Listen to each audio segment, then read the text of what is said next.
सच्चिदानन्दरूपाय विश्वोत्पत्त्यादिहेतवे तापत्रय विनाशाय श्रीकृष्णाय वयं नमः। श्रीकृष्णाय वयं नमः। श्रीमद्भागवत महापुराण प्रथम स्कंद चतुर्थ अध्याय। महर्षि व्यास का संतोष। व्यास जी कहते हैं, उस दीर्घकालीन सत्र में सम्मिलित हुए मुनियों में विद्या वयोवृद्ध कुलपति ऋग्वेदी शौनक जी ने सूत जी की पूर्वोक्त बातें सुनकर उनकी प्रशंसा की और कहा। शौनक जी बोले, सूत जी, आप वक्ताओं में श्रेष्ठ हैं तथा बड़े भाग्यशाली हैं।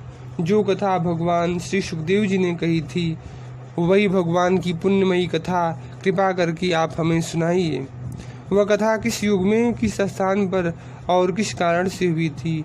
मुनिवर श्री कृष्ण द्वैपायन ने किसकी प्रेरणा से इस परमहंसों की संहिता का निर्माण किया था?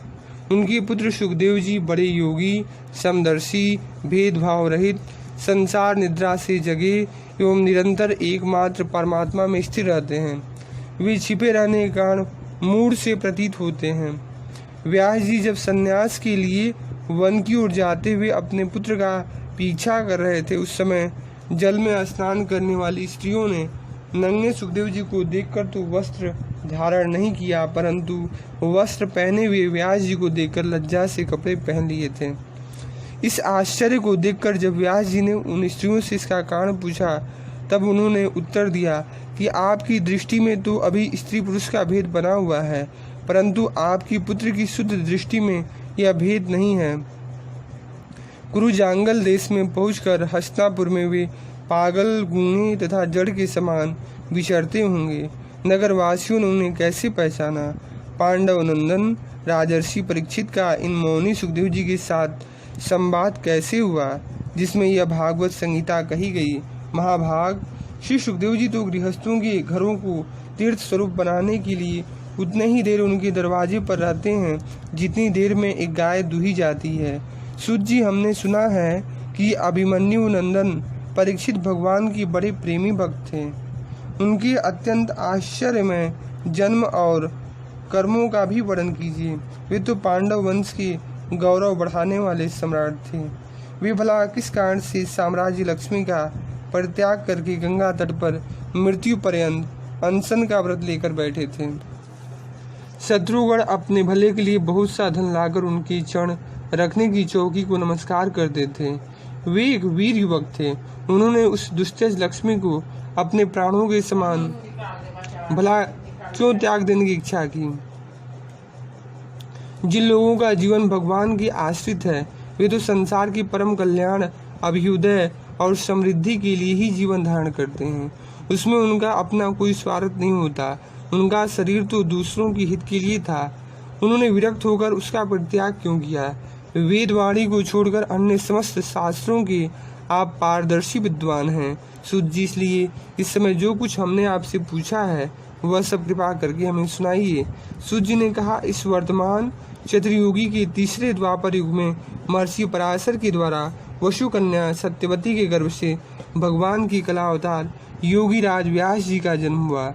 एक दिन वे सूर्योदय के समय सरस्वती के पवित्र जल में स्नान आदि करके एकांत पवित्र स्थान पर बैठे हुए थे। महर्षि भूत और भविष्य को जानते थे। उनकी दृष्टि अचूक थी।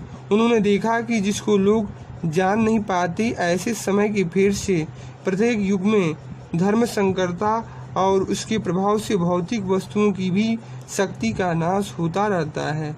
संसार के लोग श्रद्धाहीन और शक्ति रहित हो जाते हैं।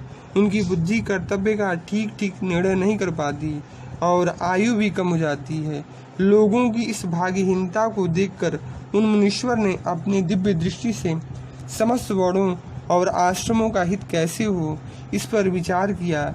उन्होंने सोचा कि वेदोक्त चातुर्होत्र कर्म लोगों का हृदय शुद्ध करने वाला है। इस दृष्टि से यज्ञों का विस्तार करने के लिए उन्होंने एक ही वेद के 4 विभाग कर दिए।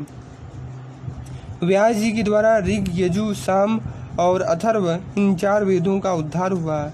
इतिहास और पुराणों को 5वां वेद कहा जाता है। उनमें से ऋग्वेद के पैल सामगान के विद्वान जैमिनी और यजुर्वेद के एकमात्र स्नातक वैशंपायन हुए। अथर्ववेद में प्रवीण हुए दरुण नंदन सुमंतु मुनि, इतिहास और पुराण के स्नातक मेरे पिता रोमहर्षण थे। इन पूर्वोक्त ऋषियों ने अपनी अपनी शाखा को और भी अनेक भागों में बांटा। इस प्रकार शिष्य प्रशिष्य और उनके शिष्यों द्वारा वेदों की बहुत सी शाखाएं बन गई। कम समझ वाले पुरुषों पर कृपा करके भगवान वेदव्यास ने इसलिए ऐसा विभाग कर दिया कि जिन लोगों की स्मरण शक्ति नहीं है या कम है वे भी वेदों को समझ सकें। स्त्री शूद्र और पतित द्विजाति तीनों ही वेद श्रवण के अधिकारी नहीं हैं, इसलिए वे कल्याणकारी शास्त्रोक्त कर्मों के आचरण में भूल कर बैठते हैं। अब इसके द्वारा उनका भी कल्याण हो जाए, यह सोचकर महामुनि व्यास जी ने बड़ी कृपा करके महाभारत इतिहास की रचना की।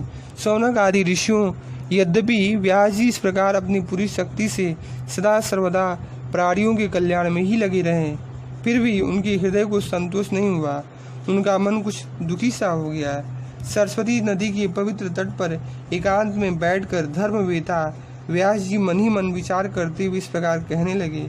मैंने निष्कपट भाव से ब्रह्मचर्य आदि व्रतों का पालन करते हुए वेद गुरुजन और अग्नियों का सम्मान किया है और उनकी आज्ञा का पालन किया है। महाभारत की रचना के बहाने मैंने वेद के अर्थ को खोल दिया है, जिससे स्त्री शूद्र आदि भी अपने अपने धर्म कर्म का ज्ञान प्राप्त कर लेते हैं।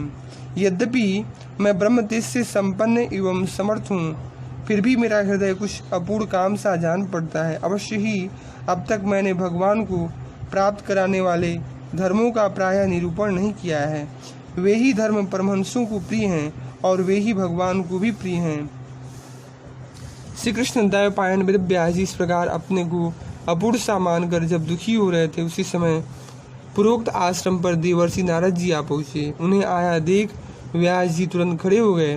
उन्होंने देवताओं के द्वारा सम्मानित देवर्षि नारद जी की विधि पूर्वक पूजा की। इति श्रीमद्भागवते महापुराणे परमहंसायां संहितायां प्रथम स्कंदे नैमिषोपाख्याने चतुर्थो अध्याय।